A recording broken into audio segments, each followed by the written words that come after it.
the most comforting thing that a leader can tell their people is follow me. It's not you can do it, dude. Like, you got it. It's, bro, just follow me. This is what I'm doing. Follow me, dude. Like, Yeah. that's the most powerful thing you can do for somebody is do that. Now, that also takes a mantle of responsibility, right? And as leaders, we have our own selves to carry, but then we carry the expectations of our people, right? Everybody thinks leadership is freedom because you're like, oh, you're the boss, you don't get to do anything. No, it's actually the opposite. It's service. You know, it's service to your people and to whatever you're doing, your project, you know, and the size of your dream. So I don't ever slow up, no I don't take shit. I got no love for the fakeness. If you wanna play tough, I wanna hate this, I'll always show up. I don't ever slow up, no I don't take shit. Primarily flipping homes. And I have some Airbnbs and stuff, and then I was posting some content just kind of organically about it, and then people started asking me, hey, would you sell my home? So I got licensed. yeah, So I've been licensed now for 4, and then it's just kind of grown from there. Yeah. But originally got into it just to home flip, yeah, stuff like that. that's cool. So it's been good. Yeah, Thank you. Yeah, I have an A-frame house. You ever seen one of those? yeah, It's the only A-frame in Dallas. DFW. It does really well up in North Dallas. that's cool. Yeah. I used to be in construction. Oh yeah, yeah. So I framed houses like at the end of high school, and then even the first couple years of college, I was a framer, and then I went to work for a home builder. After that, so I was like a superintendent and all that, and then I, So yeah, you know the world. familiar, yeah, Yeah. or remodel projects. Like we go into an old house and do crazy That's remodels and I stuff. love it. So I love it. yeah, So so Scott first of all said incredible things about you. He was like, you got to because Scott was on episode 4. okay, So you got to get Chris on an episode. He said you specifically with leadership and mindset, like you hit on, yeah. you're the best at it. How did you get into the industry? Because you run 12 offices. Yeah. 12 you call them Agencies, So you were in construction prior. So Yeah. What happened there? Yeah, so good question, because it's quite the pivot, right? You Yeah. know, from construction to financial services. But Yeah. but I was working, and a guy just called me out of the blue, and he went to the same church that I did, and he was kind of always the guy behind the scenes that helped everybody. You know, he was the guy that he didn't show up every week. He was there when he was in town and stuff, but he knew the pastors and and everybody there, and he was the guy that they would always call and be like, hey, there's this lady at the church, she needs a car, blah, blah, blah. And he'd be like, yeah, I'll help her, and he'd do that. Or he'd pay for all the kids that couldn't afford to go to summer camp. Or, he was just like kind of that guy behind the scenes. Yeah. And so I didn't know him personally, but I just kind of knew of him. I basically just knew he was a good guy and he was rich. Like, that's pretty much what I knew, right? That guy. So he would always open up his house to church events. So they'd do like some leadership dinner at his house, and I just remember being like, it was a 10,000 square foot house. I remember just being like, whose house is this? And so Yeah. So he called me, and I recognized his name. I'd never met him, and he was just like, hey, Chris, somebody gave me your information, said you're a good worker, that you might be keeping your work options open. I have some offices. I'm growing my business. Just wanted to see if you wanted to meet. And I was like, sure. I mean, he could ask me anything. I'd have been like, yeah, I'll meet with you, Right. And so that was it. And so then when I connected with him, he just kind of explained his story. He had like 28 agencies, was making, 7 figures passively, just had a great business. But the thing that really stood out to me is he also had a really great marriage, because, I mean, I'm sure you've met successful people where, once you get to know them and their personal life's a little bit of a mess, and you can see, well, this is their priority, all that. For me, I was never interested in like getting wealthy and losing my marriage, or like compromise my kids having wounds from me or something. Like I wanted to win across the board, and so instantly that like really stood out. He was junior high sweethearts with his wife. He had really successful kids. One of his kids was a professional golfer. The other, he just had successful kids, but like healthy kids and healthy relationships with his kids. And he'd won in business. He'd won in personal finance and all that, and he was just a great guy. And so, like, the way his life is what attracted me and got me really interested. And so I was like, how do I be that guy, And so that's really what got me here. And then, and so I got licensed and just started part-time. I was part-time for like 15 months, ended up going full-time.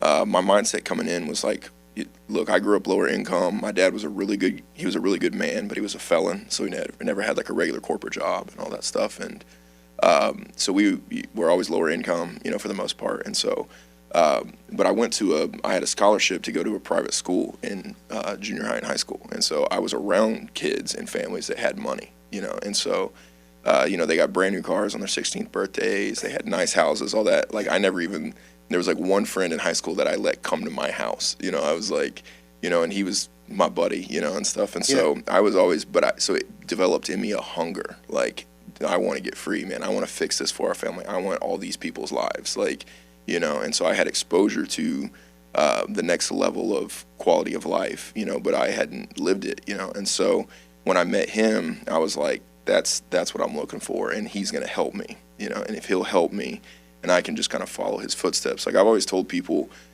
in anything, when I was learning social media, when I was learning even our business, different things, fitness, whatever it may be, it's like life is a copycat life. You just got to copy the right cat, you know. And so I always say there's no shortcut to success except for one thing, and that's mentorship. You know, I mean, I didn't come up with these concepts, but these are things that have impacted me, you know. But so it's always like, who's got what I want, and then how can I get around them? How can I learn? How can I, you know, not make the same mistakes, you know? And so, you know, experience is the best teacher, but it's got the highest tuition, right? So it's a long path, and you can get there. But if you can find somebody that's already there, like if in real estate, like if I'm wanting to learn how to flip houses or do things like what you know is your arena, I would go to you and say, dude, what don't I know? You know, like what can you help me with? Like where do I start? You know. So, so many, you know, it sounds like you're very curious, right? Yeah, for sure. I consider myself curious. I didn't think I realized that's not a trait a lot of people have. Right. Because I guess to be curious, you have to be vulnerable, because you have to put yourself out there and say, I don't actually know everything. Yeah. And I think that's scary for some people. I think especially in men want to, they don't want the persona that they don't know. You're right. They know things. And so to be curious is exactly, I think, what it takes to do that. Yeah, you got to have two characteristics, I say, to be successful, especially if you want to get there, like, faster than slower, right? One is desire. Like, I've worked with a lot of people that have come through my business, professional athletes, former CEOs of companies, different things, and they've got all the talent and credibility in the world. If they would give it their full effort, like, they would blow up, you know? But for whatever reason, they didn't have desire, or they had an ego. You know, their ego kept them. You have to have desire and humility to get successful fast. You know, you have to have desire and humility. Like, in fact, there's so many people. I do a talk with our agents, and the image is this. It's really cool. It's Tiger Woods teeing off on a tee, and there's just a huge sea of people around him. And I do this talk where it's like, you know, some men live their dreams, but most men watch others live their dreams. And so, I drew a little circle around just a random dude in the audience, and I made up this like whole background of his life. Like, he was incredibly talented golfer, you know, physique. He was in a good school. He had all these things, but he was scared to go out on the golf team because, you know, he had a bad round and somebody made fun of him, and then he was scared to do this, and, you know, he thought, well, I better not. And it's just, he had just avoided exposure to failure over and over and over again. Now he's just watching somebody live their dreams when he could have been out there, you know. And so, wow, you know, and so it's the imagery of saying, I don't know what I'm doing. Like, you know, but I'm willing to put myself out there. I'm willing to learn and grow and fail and bounce back. And, you know, the subjecting yourself to that process can feel like a lot of failure and rejection, you know. And so, but it's all how you perceive it. If you perceive it as that, you know, but we all watch social media clips or reels and stuff, and whether it's Tom Brady or whoever, just saying, man, you know, failure, you're going to fail, you got to bounce back. So it's just the language of success, right? It's the language of progress. But the root is desire and humility. Desire and that's really good. So you're obviously a humble guy, but I think so the reason I say that, you started off part-time, then you went full-time, and now you have 12 agencies. Yeah. And you're specializing in leading these 12 agencies and motivating people. And so what was the you obviously did. You were very successful. Yeah. So how did you work toward? What was the pathway? Sure. Yeah, everybody's got a highlight reel and a low light reel. Right. I've got both, Yeah. like we all do. And so,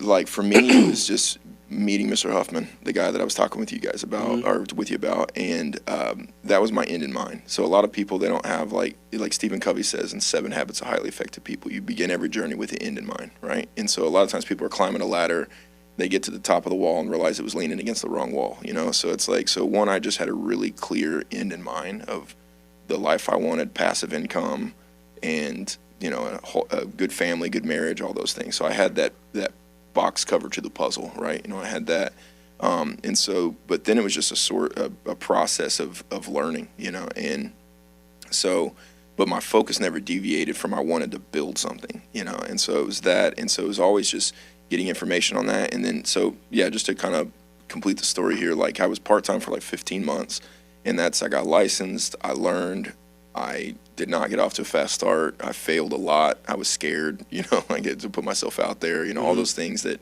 come along with promoting your business and all those things. And so, so did that. I ended up getting laid off from my construction job. That was back in 2008 when housing crashed. And I was like the low man on the superintendent list for this home builder. And they were like, well, Chris is definitely gone, and then we'll figure it out from there, So I got laid off like kind of at the beginning of that. And so I had a decision. I was like, I'm either going to go full-time in my business or I got to go get another job. And so I decided to go full-time, and that's really when I got good, is because I had to, And so I really got fundamentally sound right there. I got really coachable to Mr. Huffman on what to do, how to do it.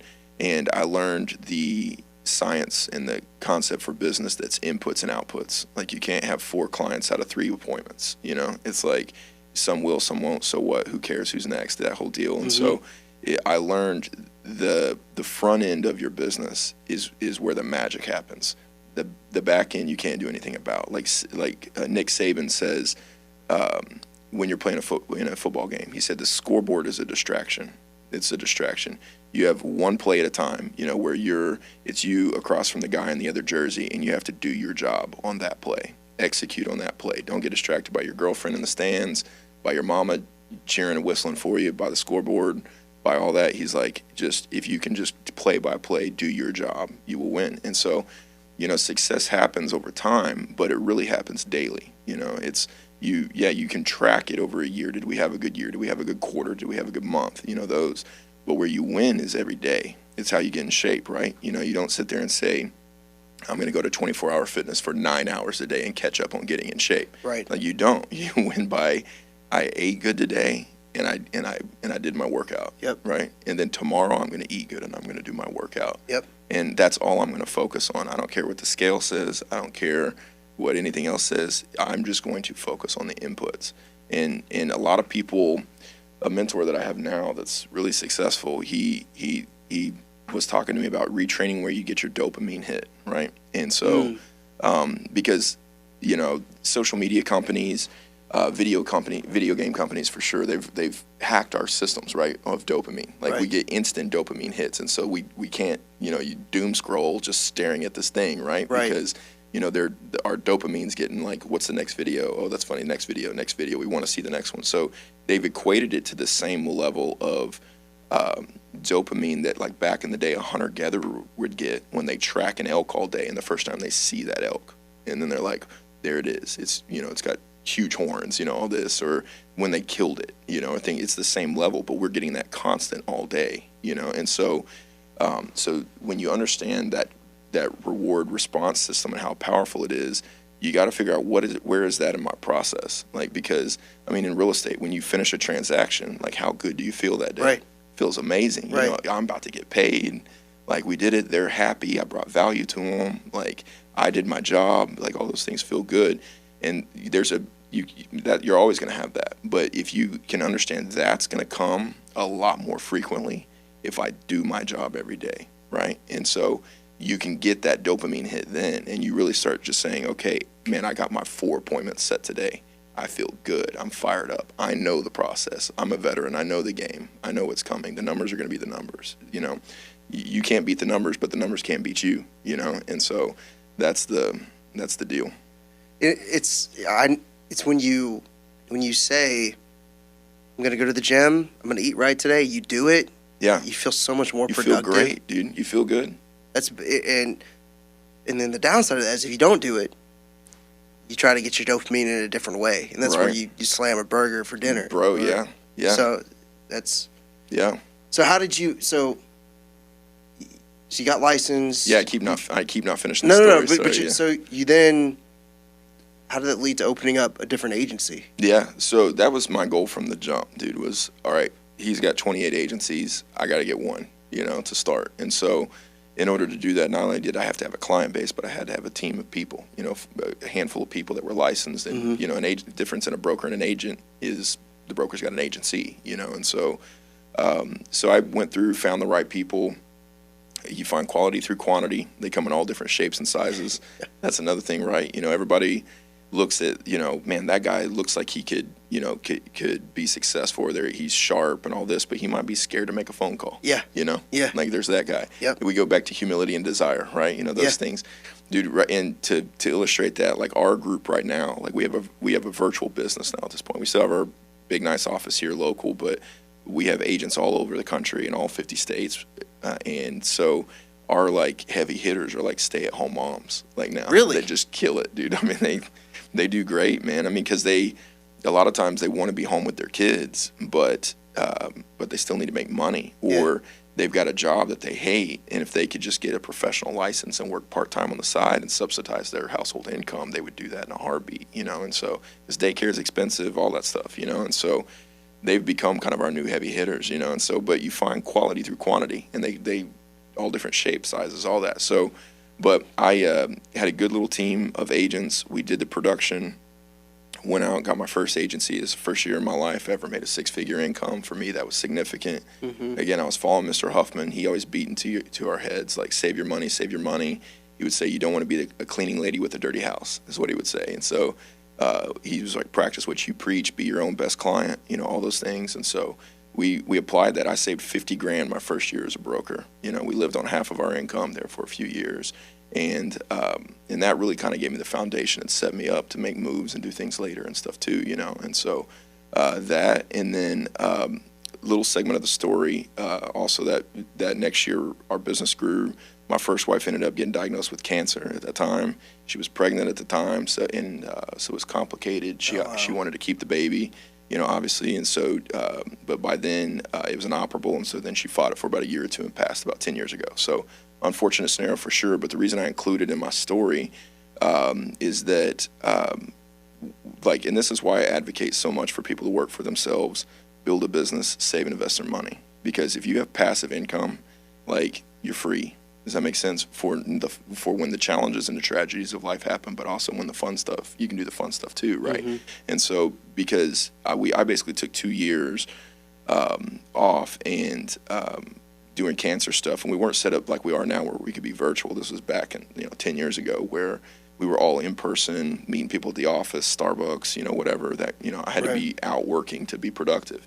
And so I took 2 years. We were actually in Scottsdale for 6 months getting treatment, and then she has surgery at USC in LA. So they were in LA for another 4 months post-op. And so not only were we not in the office, I wasn't even in Texas at the time. We were gone, but I still made six figures both years that I was gone because we had a business, And so I always talk a lot about passive income, like for people, and having the mentality of, what can I do today that tomorrow I'll be grateful that I did, and how can I get paid tomorrow on things I did in the past. And so it's just that mentality that Mr. Huffman really put into my head also of you want not just the money, you want the freedom, like the equation for the quality of life that we all want, right? Which is, good income and freedom is made up of time and money, right? A lot of people out there have one or the other. There's a lot of CEOs and people out there that they have high-paying jobs, but they're working on Christmas. They're traveling,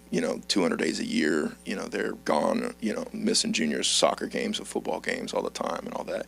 And again, going back to the beginning of my story, like with Mr. Huffman, I didn't want that. I didn't want to sacrifice my family, for a really high paying job.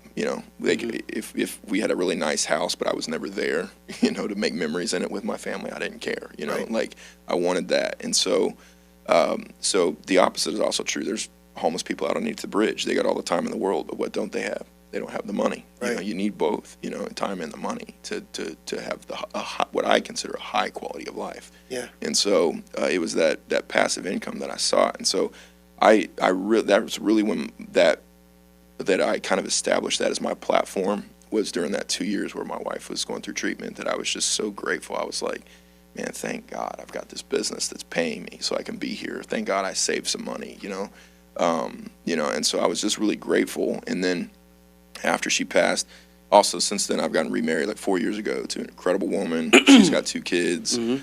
My daughter's 10 now. We have a baby. So we've been blessed, man. And she's involved in the business with me now, and we get to do this together, which is pretty awesome. Yeah. And so my kids are a part of our business, and learning the money game and all those things. And so it's a lot of fun, the season that we're in. But after all that happened, I got back to work. We opened a couple other agencies.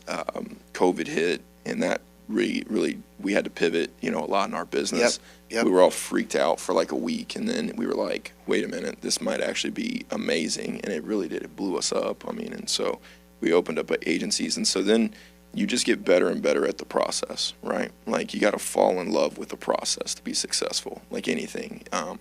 Like think about when you first started driving a car. You probably remember the first week that you're like, I have a car and I'm driving and my parents aren't in here, right? It's like, it's just, I'm free. It's like you're nervous, your seatbelt, you're 10 and 2 on the wheel, and now, you're driving down the road, 80 miles an hour with your knee on the phone, whatever, your knees driving. Yeah, your knees driving, you're eating a sandwich, whatever, all that stuff. And so the only thing there is that you've logged thousands of hours behind that wheel. It's a thing called experience that you've gained, right? The same is true in business. The same is true in anything. It's like the 10,000 hour rule, right? So again, it's important to understand, where do I want to be? And do I want that lifestyle? Who's got it? And I'm going to be bad before I'm okay. I'm going to be okay before I'm good, good before I'm great, great before I'm a pro, right? And just falling in love with the process, falling in love with failure, falling in love with ignorance, falling in love with mistakes, because there's no such thing as failure. It's winning and learning, right? It's winning and learning. Again, all these things are things that we hear out there, but it's like when you really apply them, when you're really going for something, it's like all of the one-liners you've heard make sense. They all start making sense, and it's like, dang, okay, I don't feel like good because I failed today, or I feel uncomfortable, but then you start learning champions live in the uncomfortable, right? That's where you live, is you got to get comfortable being uncomfortable, and in that process, and you start falling in love with it. It's like that's when you grow. And so it's been that over the course of the last 17 years of life, man. Is just doing that now. Just finding good people, building new agencies, helping them figure out what they want and how to get through that process. And every level requires a new level of growth, man. Like I pay like consultant coaches and stuff that are way farther than I am. I spend over $30,000 a year on coaching myself, my own mentorships and my own like personal development and stuff, because I want shortcuts, right? Not shortcuts. I just want speed. Like I'm fine making mistakes. I just don't want to unnecessarily make mistakes or make mistakes I didn't have to make, right? Because that lengthens the timeline. And so, what does that look like? So you hire a lot of, is it just personal growth, or is it seminars? Yeah, it's different people, but one of them, probably the main one, is a guy that I meet with every week that's in our industry that's just farther ahead, than me, and he's got a coaching program, and I actually knew him in the past and even before he started his coaching program, but he's like, I know my strengths and my weaknesses. Like, he's a systems savant, and I am not. Like, my business is very personality driven, and when I'm on it, the business is growing. If I'm chilling, it's kind of like plateauing and things like that. And so I wanted his business, and it was systems and structure and processes and all that stuff. And so that's kind of been part of it, but also it's my mindset. Like he's helping me with my mindset. Like think bigger, think this. Why do you avoid these things? Like so it's the process of growth is always uncomfortable, right? And so I always tell people, look, if you're feeling beat up, like if you're feeling discouraged, or you're feeling like, man, I did this, but I didn't do this. It's like that's what growth feels like, dude. It's like that's okay. That's a good thing. Like give yourself. You have desire. Like be excited about that. Now let's go work on it. Like why didn't we get it done? Like why didn't we make the calls? Like let's get to the root of it. Was it fear? Was it I wasn't real sure about this. Okay, well and it's just finding those little areas that we have of resistance to the process and just digging in on them, and getting through them so that we can be machines, and so. That's good stuff. So what is it? And let me hit on this actually. So yeah. One of the things you keep talking about, which I think is so important in today's society. Mm-hmm. I don't know if you mentioned church, but I'm religious biblically. Yeah. It talks about how true wealth is family. Mm-hmm.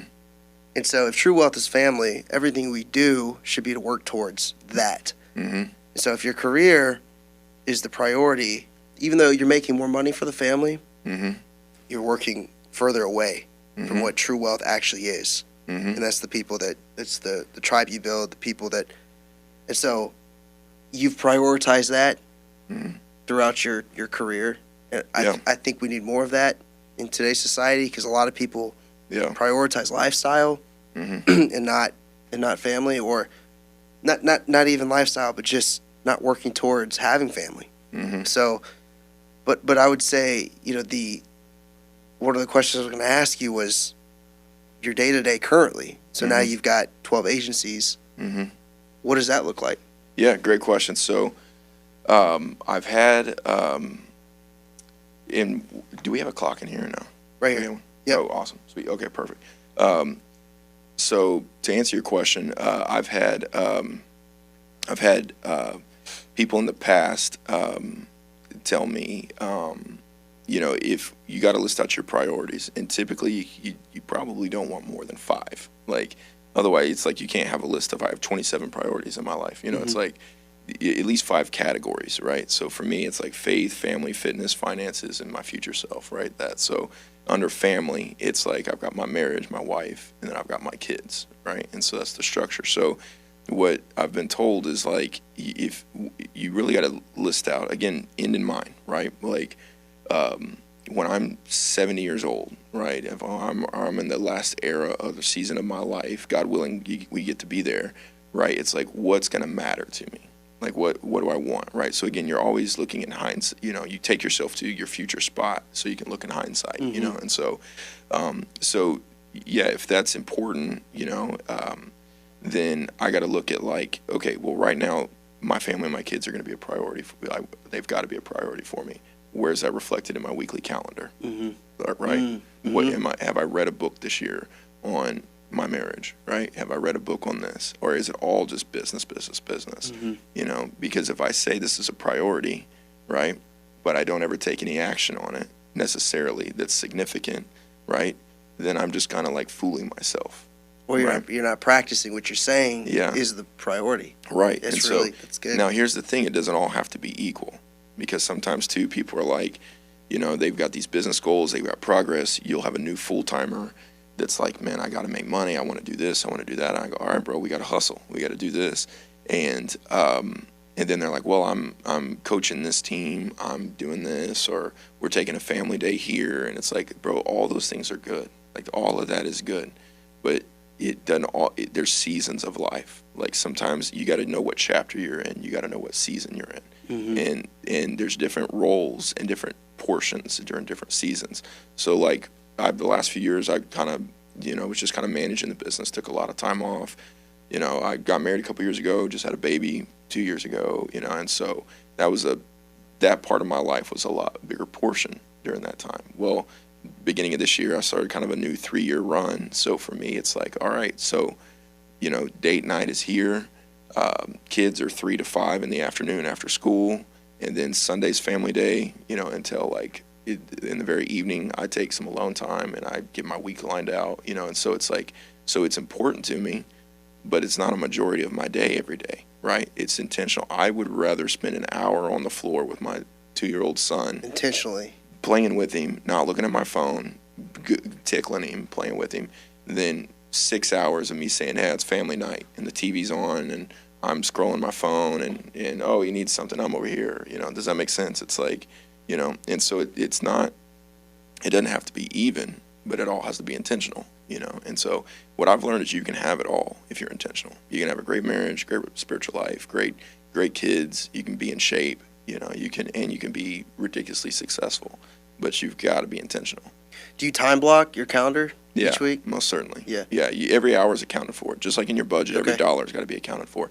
And some hours it's like, here I'm going to do nothing. Like on Sunday, it's like a pretty chill day for us, because I need a reset day. I need I gotta we're gonna go to the park, and who knows how long we're gonna stay there, that kind of thing. It's that kind of stuff. And so, but yeah, you definitely gotta plan it out. How do you communicate that with your wife? We're on the same page with that. We also have like a massive calendar. Do you know who Jesse Isler is? Yes. Yeah. So he does that thing called the Big Ass Calendar. I don't know if you've ever heard of it. Yeah. So we the last 2 years I've done that, and it's kind of cool. I'm also very like visual, and so we put this massive calendar on the wall, and we've got all of our trips blocked off. We've got our high schooler, our son plays AAU basketball. We've got his AAU basketball games on there. My daughter does figure skating. We got her little things on there. We've got business things that we're doing. We've got our personal goal stuff on there, and it's all color coded. And so, it's kind of fun putting it together, but you've got this big visual of your year. And so it's like, it's important to, when you're a parent and you're leading a family, you're the CEO of your family, right? And so you got to have a family plan. You got to have like, hey, here's what's important to our year. We're going to plan out our year. Who do you Junior, what do you want to do this year? What's important to you? Like you want to hit this goal, that goal, and you got to teach your kids what it takes to win at things, and teach them how to think like a winner, and how to process discipline on a daily basis, and to learn all those things that like I wasn't taught as a kid, but I learned. And so I'm trying to teach those winning habits to my kids, but that all takes intentionality and stuff. And so the other thing too, I've gotten back to work here, this year also, because I want my kids to see me work hard. I don't want them to be like, Dad never did anything, that kind of thing. It's like, those seasons are fun, and you need those seasons. But I also want to, I'm big on, even with my people and my team, like I was telling you, I'm a part of a networking group now that I don't have to be at, I don't want to be at. I drive downtown at 6:30 a.m. once a week, and go in this big skyscraper, and and pay for parking, and all these things that I don't want to do. But it's like, but I want my people to see me. I would like doing that. I want them to be like, he doesn't have to do that, but he does it. And that's what working looks like, because it's the most comforting thing that a leader can tell their people is follow me. It's not you can do it, dude. Like, you got it. It's, bro, just follow me. This is what I'm doing. Follow me, dude. Like, that's the most powerful thing you can do for somebody is do that. Now, that also takes a mantle of responsibility, right? And as leaders, we have our own selves to carry, but then we carry the expectations of our people, right? Everybody thinks leadership is freedom because you're like, oh, you're the boss, you don't get to do anything. No, it's actually the opposite. It's service. It's service to your people and to whatever you're doing, your project, and the size of your dream. So when you have a bunch of agents in your agencies, how are you? Because are you actively? You don't take clients, I'm assuming. Yeah, in this season I do. You do for sure. Yeah, I'm back growing and maintaining a personal client base. You are okay. To a degree. So you're still trying to grow that client base, and so that's how you show to the people you're responsible for leading. Yeah. This is what I'm doing that's working. Yeah. And it also keeps you sharp. It keeps your, instead of being like, well, I used to do this, let me tell you, it's like, it keeps you current. It keeps you like, your verbiage clear, and all that stuff on how you do what you do and all those things like that if you're in the game, and so, but my main role is to work with people, is helping them, and helping them learn and, how to approach this, approach the going in business for themselves really, and things like that. And because prior to doing this, I'd only ever worked jobs, and I'd only ever gone to school. And what are the that's imposed structure. Like, you have to have no structure, like self-generated structure in that. Like, hey, you got to be here on time, otherwise you're gonna get in trouble at school, or you're gonna get fired from your job. This is when you can leave. This is what you got to do. All those things. And so a lot of times I'll see like new entrepreneurs or new people that are stepping into, whether it's real estate or whatever venture they're doing. There's no structure, like, and they flounder because they're like, man, I know I should be doing something. Let me do something, And so you got to teach people how to create their own structure and be the toughest boss they've ever had on themselves, And what holds you to that is your goal. That's why you have to have a meaningful, clearly defined goal of what you want and what you're trying to accomplish. And it's really motivating to you, and you're surrounding yourself with people that already have it, and things like that. Because then you're like, all right, I've got the desire, right? Now I've got a game plan. I work it daily, I win the day every day, And so your structure, provides a lot of that. And that's a lot of what I teach on and do every day with people, is helping them identify, what do you want? What's that look like, and why, and then, all right, well, here's in essence the price that you would have to pay to do that, and you saying, okay, well, I don't want to pay that price. It's not a bad thing. It's just, you got to figure out, like, no, that's what I want, and yeah, I'm willing to pay that price over this amount of time. And so what does that look like on a daily basis? And that's what we're going to focus on, just nailing and getting better at every single day, and so that's the crap I do. Yeah. That's good stuff, man. I appreciate that. I'm glad you were able to speak to it. I know you got to get out of here, so we can wrap it up. But I think that'll be inspiring for a lot of people to listen to it. A lot of people don't have somebody like you in their day-to-day. Sure. Coaching, mentoring, training. Mm-hmm. And so that's one of the reasons I'm doing this podcast, is to provide that outlet for people. Yeah. Where guys like yourself come on. Yeah. Talk about what it takes to be successful. Mm-hmm. And now it's out there. Yeah. People can listen to it. Yeah. And bro, what an era that we get to live in right now, isn't it? Like, with all the media and the content that's out there. Like, I tell my kids, like, our freshman in high schools, he's a good basketball player, man. He's he started on JV this year as a freshman at a 6A high school in Dallas, which is a very competitive basketball, area. Yeah. And he's taller than I am. He can already dunk. He's proud of him. He's a stud. All that. But I always tell him, I go, dude, listen, you are going to have to work really hard, and you're going to have to be smart and intentional about getting better and better. You're going to have to surround yourself with people that are really good. I go, because there's a bunch of little hungry kids like me that when I was a kid, if there was YouTube, bro, be consuming. I'd be freaking diving on it, Like, think back, like, if you could, go back as a 7th grader right now and start your sports career over. We didn't have any of that. We didn't have that, bro. Yeah. I mean, and so it's like there's so much available. So that's what I tell people. You don't have to have a bunch of money to, like, get going in whatever you're doing. You don't have to have a mentor that's calling you every day or somebody necessarily, but you do have to seek it out.